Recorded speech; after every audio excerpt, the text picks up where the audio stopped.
Assalamualaikum warahmatullahi wabarakatuh. Halo para lovers and haters, dimanapun Anda berada, baik yang ada di alam nyata maupun alam gaib, apa kabarnya?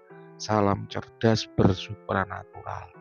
Ingat, dimanapun Anda membeli asimatnya, Mbah Wira sediakan edukasinya, dan edukasi ini sifatnya gratis. Oleh karena itu, tetap dukung channel Mbah Wira dengan klik tombol subscribe, like, dan komen, karena bagi 25 subscriber yang beruntung akan mendapatkan hadiah berupa kitab Padepokan Sengkelat yang berisi beragam ilmu spiritual dan supranatural. Baik sedulur semua, malam ini kita ada klien lagi, yaitu pemahar nomor 3425 ya. Pemahar nomor 3425 ini baru pertama kali melakukan terawangan ke Mbah Wira, dan sebagaimana orang yang baru pertama kali datang, tentu Mbah Wira harus melayaninya dengan sangat baik, sangat memuaskan. Tapi memuaskan di sini tetap dalam ranah Mbah Wira menyampaikan terawangan dengan paling baik, paling jujur apa adanya, tidak direkayasa, tidak diindah-indahkan agar pemahar itu senang sehingga mahar lagi. Enggak seperti itu.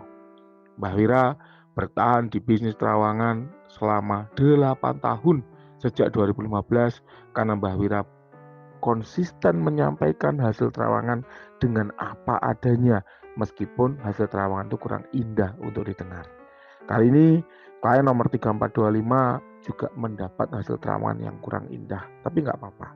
Mbah Wira akan berusaha menyampaikannya sebaik mungkin, karena untuk menyampaikan kabar yang kurang indah itu juga ada seninya. Baik sedulur semua, sebelum Mbah Wira menyampaikan hasil terawangannya, perlu Mbah Wira tegaskan sekali lagi bahwa Mbah Wira tidak tahu ya benda ini belinya di mana, harganya berapa, ataupun praktisi yang meritualkan siapa. Kenapa? Karena Mbah Wira tidak tahu dan juga tidak mencari tahu, tidak bertanya dan tidak berani bertanya. Kemudian bendanya berupa cincin ya.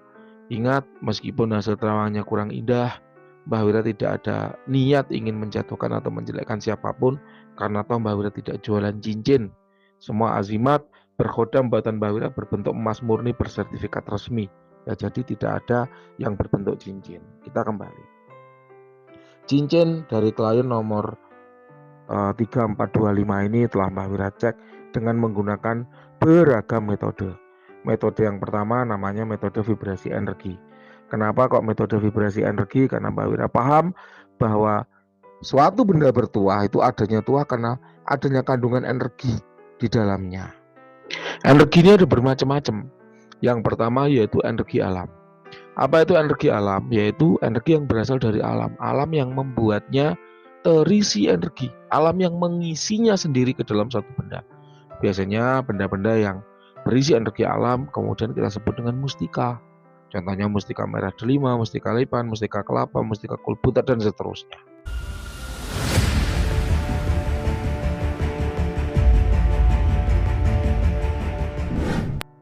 Benda ini nampaknya juga adalah batu alam yang disinyalir mengandung energi alam. Namun terus terang hari ini Sabtu 7 Januari 2023 jam 21.50 malam ya, jam 21.50 ya, hampir jam 22 ya, itu Mbah Wira cek, Mbah Wira tidak menemukan kandungan energi alam apapun di dalamnya. Nah, ini Mbah Wira sampaikan kondisi terkini ya. Yang kedua yaitu energi dari praktisi yang meritualkan. Ini energi manusia berarti ya. Memang manusia punya kelebihan, punya kemampuan untuk memasukkan energinya ke dalam benda-benda agar merubah karakter dari yang sebelumnya benda biasa jadi benda bertuah. Nah, ini Mbah Wira tidak menemukan adanya energi manusia apapun di dalam benda ini. Yang ketiga yaitu energi dari khodam. Khodam adalah jin yang sudah ditundukkan, kemudian diikat dengan perjanjian agar dia loyal, patuh, mau membantu manusia. Seorang praktisi terawangan harus paham cara membedakan mana energi alam, mana energi manusia, mana energi khodam. Memang seperti itu tuntutannya sebagai seorang praktisi terawangan.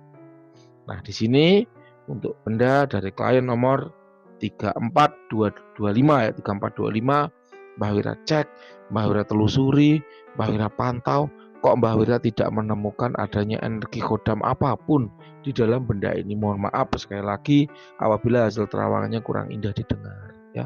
Semata-mata Mbah Wira hanya ingin menyampaikan yang terbaik, ya, yang paling jujur agar apa? Bisa membawa manfaat bagi Anda. Sebuah pil kalau memang itu adalah obat yang memiliki tuah, ya harus disampaikan, oh iya ini tuahnya obatnya seperti ini, mengobati darah tinggi, kolesterol dan sebagainya. Tapi ini hanyalah gula yang dibentuk seperti pil, ini permen, ini nggak ada khasiatnya, nggak ada tuahnya, ya harus Mbak Wira sampaikan. Ini nggak ada tuahnya, mohon maaf, kayak gitu. Ya, semoga dapat diterima. Nah, kita lanjut nih. Mbak Wira paham bahwa ketika seorang klien itu datang kepada Mbak Wira menerawangkan sebuah benda, pasti klien itu punya harapan yang tinggi, punya ekspektasi yang tinggi. Seperti kodamnya berisi cincinnya berisi kodam macan misalnya, atau macan putih gitu kan ya, yang banyak orang cari ya. Atau isinya adalah raja-raja, isinya kodam kelas raja, kodam kelas dewa dan seterusnya misalnya. Atau ada juga yang menganggap Mbah, cincin ini isinya demon, Mbah. Asmodeus, Balael dan sebagainya misalnya. Lilith. Ya boleh-boleh aja. Mbak Wira paham kok ketika seorang klien datang ke Mbak Wira itu pasti harapannya itu tinggi. Itulah kenapa Mbak Wira dalam melakukan pengecekan tidak hanya menggunakan satu metode, melainkan juga menggunakan metode-metode lain. Metode berikutnya yang Mbak Wira pakai adalah metode visualisasi. Apa itu? Yaitu suatu metode yang digunakan untuk mencari tanda-tanda visual, atau mencari tanda-tanda kehadiran khodam, atau mencari tanda-tanda manifestasi suatu entitas pada benda bertuah. Nah, di sini untuk cincin dari klien nomor 3425, Mbak Wira cek kok Mbak Wira nggak dapat penampakan apapun ya, Mbak Wira tidak mendapatkan visual apapun ya, sehingga Mbak Wira simpulkan bahwa memang benda ini kosong, tidak berkhodam. Nah, ada nih metode yang terakhir, yang ketiga, yaitu namanya metode injeksi energi. Jadi Mbak Wira akan membentuk energi, diniatkan dalam rangka menarik agar entitas apapun yang bersemayam dalam suatu benda bertuah itu mau keluar, mau mendekat.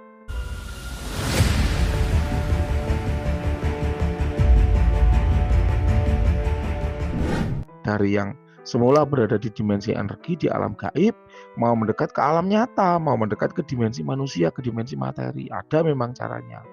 Ada doanya, ada mantranya, ada caranya khusus.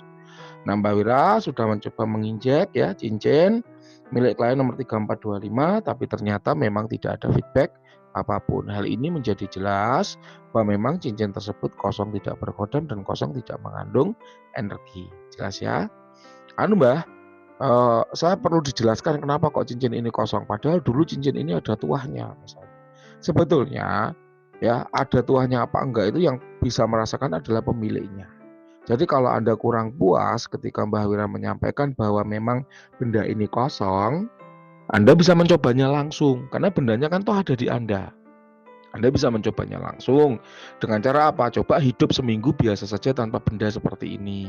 Normal-normal aja diamati. Kalau sudah dipakai bendanya, hidup lagi seminggu, diamati ada perubahan enggak, ada beda nyata enggak. Nah, bila ada beda nyata, berarti benda ini berkhodam ataupun bertuah dan Mbak Wira nggak bisa mendeteksinya. Namun, kalau benda ini ternyata sama aja Mbak, ada benda ini atau nggak ada bedanya, berarti benar terawangan Mbak Wira, memang benda ini tidak memberikan tuah apapun bagi penggunanya gitu. Mbak, benda ini dulu padahal bertuah loh Mbah, misalnya. Ada 5 perkara yang menyebabkan suatu benda itu kehilangan tuahnya. Yang pertama yaitu dialih rawatkan. Misalnya dapat dikasih teman, dapat dikasih orang tua, itu seringkali batu benda itu kehilangan tuahnya. Kenapa? Karena kodamnya nggak cocok dengan pemilik berikutnya. Ini udah sering terjadi. Itulah kenapa ketika pusaka-pusaka ataupun mustika tarikan alam, ketika dipakai sama yang narik, saktinya luar biasa. Tapi ketika itu kemudian dialih rawatkan ke orang lain, bisa jadi kesaktiannya itu hilang ataupun berkurang. Kenapa? Karena kodam dalam mustika cocoknya sama yang narik tadi. Makanya dia mau keluar, mau memanifestasi. Ketika benda itu dialih rawatkan, bisa jadi kehilangan kesaktiannya. Kenapa? Karena nggak jodoh, nggak cocok. Nah, ini juga yang terjadi pada benda-benda hasil beli dari reseller. Udah banyak sekali Mbak Wira bahas. Anda bisa dengarkan di beberapa channel sebelumnya, di beberapa konten sebelumnya, bahwa Wah, Mbak Wira sudah sering banget membahas apa sih risiko besar ketika kita membeli suatu benda bertuah itu dari reseller. Kenapa? Karena seringkali seorang praktisi itu menyandingkan atau menjodohkan kodamnya dengan si reseller ini. Ketika bendanya sama reseller dijual, kodamnya tetap tinggal sama dia. Sehingga bendanya memang secara fisik berpindah tangan, tetapi kodamnya tidak ikut berpindah gitu, ya. Lalu yang kedua dan yang ketiga adalah pantangannya dilanggar ataupun perawatannya tidak dicukupi. Jadi pantangan dan perawatan adalah bagian dari perjanjian antara si kodam dengan praktisi yang meritual. Kalau pantangan dan perawatan ini dilanggar, tidak dicukupi, maka kodam boleh kembali ke alamnya. Seperti itu perjanjiannya, dan itu lumrah atau umum terjadi. Ya. Yang keempat adalah mati. Kodamnya mati dalam bertugas. Kodam adalah makhluk. Artinya makhluk apa? Bisa mati, bisa sakit, bisa mati, bisa kalah. Kodam nggak selalu harus menang, dia juga bisa kalah. Ya. Kalau Anda lihat film action gitu kan, nggak selalu tokoh utamanya menang, bisa juga tokoh utamanya kalah. Kenapa? Karena memang seperti itu, makhluk namanya. Kodam itu makhluk, sifatnya mengusahakan. Ketika dia mengusahakan sesuatu, bisa jadi dia bertemu dengan sesama kodam lain, sesama makhluk lain, kemudian kalah dalam bertarung terus mati. Itu sangat mungkin terjadi gitu ya. Jadi ini kosong ya intinya, sebab-sebabnya udah Mbak Wira jelaskan.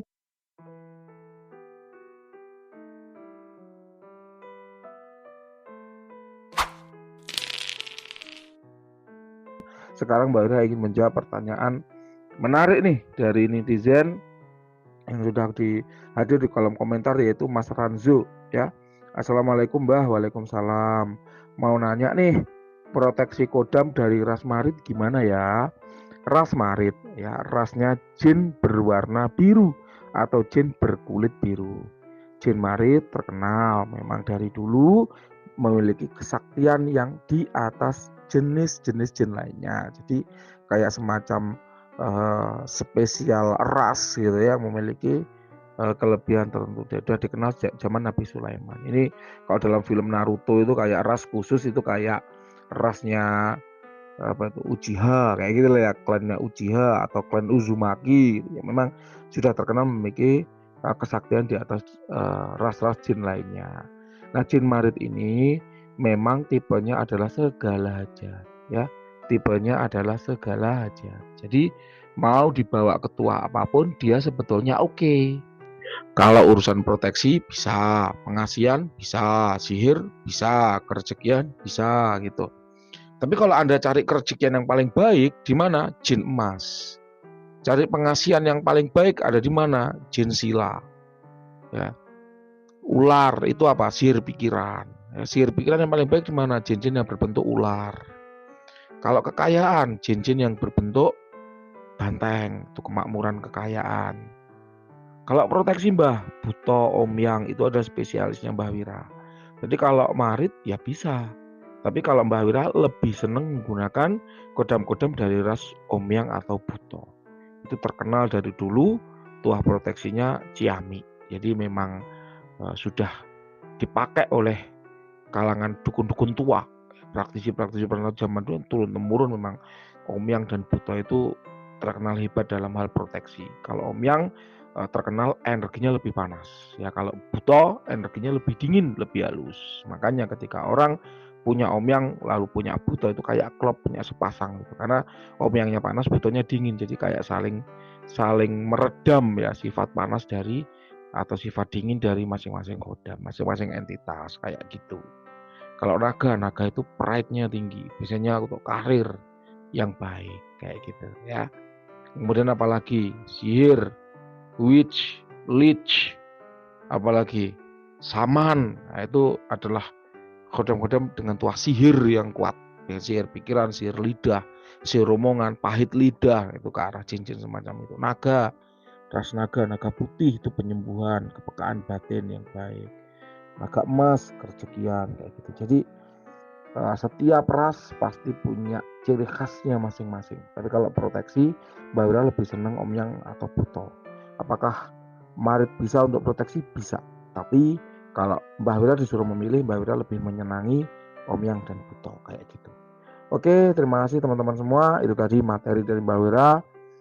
Terima kasih telah menyimak sampai akhir. Semoga memberikan manfaat yang positif. Selamat malam.